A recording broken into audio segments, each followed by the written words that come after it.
Welcome back to another technical deep dive here in the debug zone.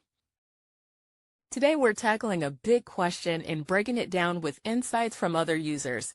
Hopefully this clears up some misconceptions and helps you get the answer you need. So buckle up, stay a little curious, and let's jump right in.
And that's a wrap.